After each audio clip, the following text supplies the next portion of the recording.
O dinheiro compra tempo de vida hoje? É um bom investimento? Investir em tempo de vida? Se você utilizar o seu dinheiro para investir na sua saúde, sim, Uhum. né? E como você vai investir na sua saúde, né? Alimentação, primeiro, começa no mercado, é onde porque você nunca vai no mercado com fome, né? Uhum. E vai sabendo o que você quer comprar, senão você vai cair nas armadilhas ali, e vai levar coisa que não era para levar. E aí a alimentação é um bom investimento, investir o seu tempo em quê? Atividade física, tempo com a família, tempo para como dizia o pessoal antigo também, como é que fala? É uma higiene mental, né? Uhum. Fazer uma higiene mental de alguma forma, né? Então isso é basicão, isso é basicão. E, além disso, investir o seu dinheiro naquilo que pode te proporcionar saúde, tanto mental como nas viagens que você citou Uhum. anteriormente, como também tratamentos naquilo que for possível e tratamentos preventivos, como você citou, por exemplo, uma suplementação adequada, o que realmente está precisando. Tem pessoas que tomam coisas desnecessárias, às vezes fica gastando dinheiro e tempo tomando coisa que ela não precisa. Podia estar. É a mesma coisa de você ter um alvo e você está atirando no lugar errado. Uhum. Você tem que mirar outro lugar. É. E aí acertar o lugar certo, né? Uhum. Então, eu acho que sim, você sabendo investir o seu dinheiro na sua saúde como um todo, é o melhor investimento que tem. Porque assim você vai ter mais tempo para curtir daquilo que você mesmo está produzindo com a sua família e da forma que você mais gostaria na sua vida. É isso aí, pessoal. Então, o doutor Cláudio Ambrosio aqui, autor desse livro aqui, é best-seller. E se você viver mais de 100 anos, né? Eu pergunto para vocês, se você viver mais de 100 anos, né? Tem que juntar dinheiro, tem que ter investimentos, tem que ter renda passiva para viver. E o bom da renda passiva, principalmente o investimento, é que ele vai crescendo ao longo do tempo, né? Então, imagina, se você, quem é investidor e viver 100 anos, vai ter uma bela de uma renda passiva lá depois desse tempo todo. Doutor, obrigado aqui pela É um presença. prazer. Uma coisa que eu vejo muito na internet, eu acho que isso gera curiosidade, sempre, né, que eu vejo. Ah, se você quiser viver mais 20 anos, coma pepinos. Você que já viu isso, né? Que se você quiser tomar, sei o quê, toma de manhã um copo de água com limão. Essas coisas, essas receitas, né, esses alimentos que são muitas vezes são realmente muito bons e tem o contrário, né? Você quiser morrer mais cedo, coma carne vermelha. Se você comer bacon todo dia de manhã, você vai viver 10 anos menos. Uhum. Então, assim, vamos pensando na longevidade, que alimentos que alimentos que se consumidos estão realmente e cientificamente, saindo do YouTube, né, que tem conteúdo de tudo que é jeito, né? Uhum. Que alimentos são que o consumo deles está comprovadamente ligado ao aumento da longevidade. Então, o primeiro ponto em relação a isso que você comentou, eu não acho que nenhum modismo Uhum. é positivo. Uhum. Né? Eu acompanho muito já há muitos anos, a cada início de verão tem alguma coisa milagrosa para emagrecer. É o alimento da moda. O alimento, ou então um suplemento, E nunca é barato, né? Se cúrcuma, fosse o chuchu, é entendeu? sempre negócio Sempre caro. tem. Lixia, É, cereja da Antuérpia, pode ser negócio caro, né? isso. Damasco. E outra coisa, o que acontece é que a população ela tem uma percepção assim, se é natural, então não vai fazer mal. Mas não é assim, É. né? Não é assim. Por exemplo, se a pessoa vai tomar um chá natural, dentro daquele chá provavelmente tem a substância que ela deseja o efeito dessa substância, mas tem mais umas 60 substâncias que não é a que ela quer. Uhum. Então, ela pode estar se intoxicando ou tendo efeitos colaterais. Por exemplo, vamos falar de uma coisa simples. O mate, chá de mate, que inclusive eu gosto, mas ele tem cafeína. Tudo bem, você vai tomar chá de mate, faz bem para a saúde, é bom, é líquido, tudo bem. Mas você vai tomar, eu, por exemplo, eu sou sensível à cafeína. Existe um teste genético também, É? que a gente consegue identificar se a pessoa é sensível ou não à cafeína, se ela... Lembra que eu falei aquele exemplo do se é bom tomar albumina ou se é whey protein? Sim, sim. Então, como isso existe para várias outras coisas também. Então, eu, por exemplo, eu até falei, você perguntou, você quer um Red Bull? Eu não, senão eu vou falar tanto que você não vai nem me aguentar, né? Porque eu sou sensível à cafeína. Já tem pessoas que tomam e vai dormir Eu na tomo boa. Red Bull de uma soneca de tarde. Então, mas tem eu gente tomo, que... eu tomo uma reunião, eu tô com sono de tarde, morrendo de sono, eu vou ter uma reunião 5 da tarde. Uhum. Aí eu vou tomar um Red Bull porque eu vou ter reunião. Aí eu tomo um Red Bull, aí, cancelou a reunião. Aí eu falo, cara, quer saber, eu vou dar uma cochilada. Eu dou um cochilinho ali tranquilo. Então, Não importa é se eu tomei Red característico Bull. sua. E assim como existe essa característica para esse tipo específico, existe para outros tipos. Então, em relação à alimentação, primeiro ponto, vamos partir do princípio que o alimento, ele não tem pessoas que têm uma necessidade diferente de outra, certo? Uhum. Vamos partir desse princípio.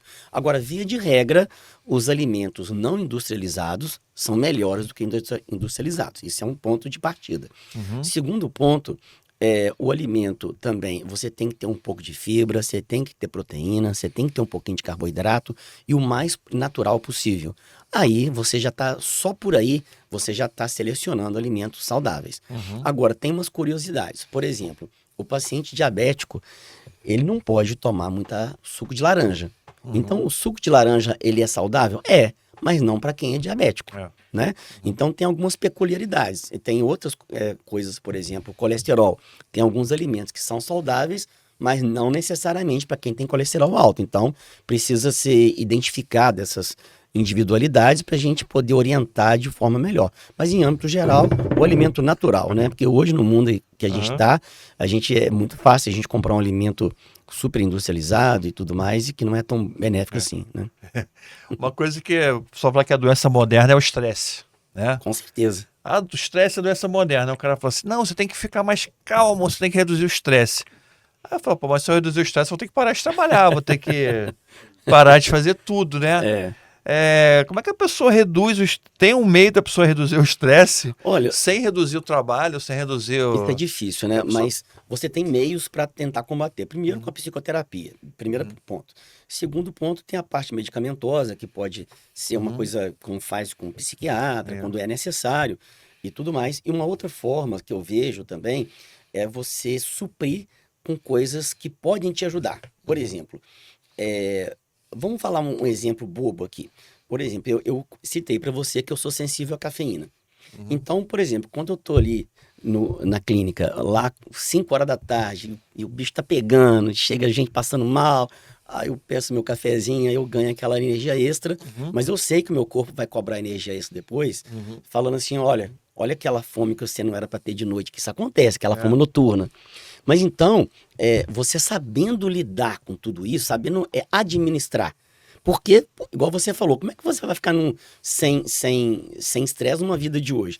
Você consegue trabalhar, ser produtivo e compensar o estresse, e é o que dá para ser no momento, né? Na hora que você puder aposentar, você compra sua chácara, vai para bem longe e beleza, né? Mas se agora, igual eu também, né? Eu tô aqui agora no Rio, daqui a pouco eu tô em Minas, semana passada eu tava em São Paulo, ainda peguei aquele dia lá que teve aquela vendaval todo, fiquei 10 horas no aeroporto esperando, aí como é que não vai ficar estressado? Né? Não, porque é um conselho importante, você tem que ficar menos estressado e tal. Mas é complicado a pessoa ficar menos estressada, né? O cara tem que pegar muita gente tem que pegar o ônibus, vai pro trabalho, fica 2 horas no ônibus, chega no trabalho, tem um patrão chato.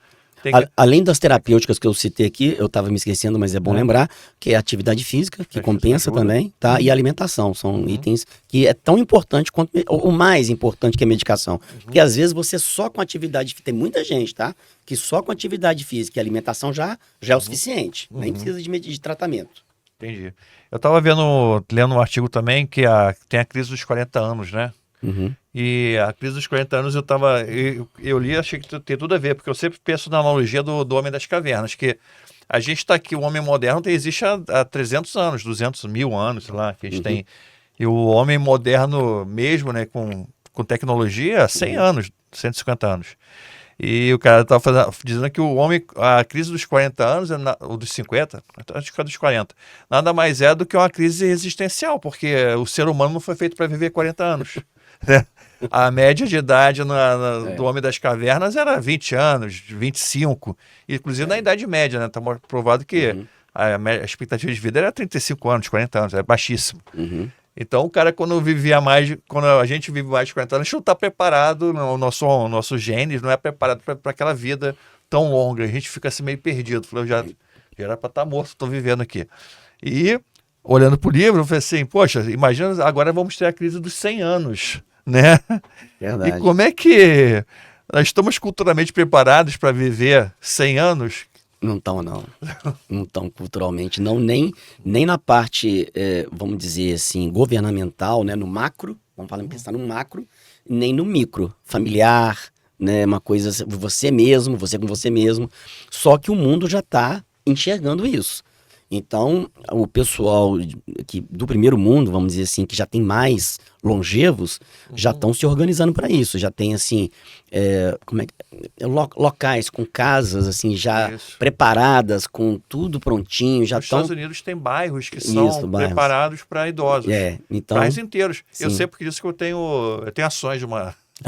eu tenho ações de uma empresa lá, que é a National Health, alguma coisa, que ela administra bairros inteiros ela tem mais de 37 mil casas. Nossa, que é alugada. tá vendo? Então, que são bairros inteiros, com uma Pois casinha é. pequena, de 2, 3 quartos para um idoso, casal de idoso, Uhum. e é tudo preparado para o idoso. A calçada é baixinha, aí tem um ônibus que vem, ele já tem baixinho também para o idoso subir. Está tudo preparado para a vida do idoso. Deixa eu citar um exemplo aqui. Inclusive, é bom eu falar aqui que é o seguinte: eu sou inventor e tenho 2 patentes nos Estados Unidos. Opa, legal. Concedidas. E nós estamos buscando investidor porque eu criei o que eu chamo de pâncreas biônico, que é um órgão artificial. E além do pâncreas biônico, eu criei uma forma de o médico, através do celular, monitorar todas as coisas que estão nesse pâncreas na pessoa, especificamente, e ainda mais. É a primeira invenção que dá a possibilidade do médico tratar a pessoa à distância. Então, a pessoa já vai estar com o pâncreas ali, com alguma medicação ou não, e aí, se precisar, o celular do médico vai tocar e vai agir no corpo da pessoa. Então, isso demonstra, eu que inventei, essa invenção é minha, eu tenho ela, olha o que vai ter daqui a alguns anos para um paciente que poderia morrer de alguma coisa, por exemplo, pancreática, por exemplo, no caso do Steve Jobs, né? Se ele tivesse tirado o pâncreas rapidamente e colocado um pâncreas biônico, ele poderia estar, a Apple está onde hoje, a gente nem sabe, né? Então, eu estou dando um exemplo, assim, de uma coisa que ainda não está para as pessoas consumirem, mas eu já inventei, já existe a patente, eu já descobri uma fábrica que consegue fazer. A gente está precisando só da parte de investimento financeiro para poder acabar de montar esse quebra-cabeça, porque para nós que somos empreendedores e que tem startup, inventores, o Brasil, infelizmente, ainda não é um país como se você estivesse nos Estados Unidos, estivesse na Alemanha, estivesse na Suíça. Então, a gente tem mais dificuldade nesse sentido. Mas eu estou nesse ponto. Eu já acho que eu já andei uns 80%. E aí, a gente está agora nessa parte de buscar investidor para poder a gente finalizar essa parte técnica e já botar para venda e distribuição.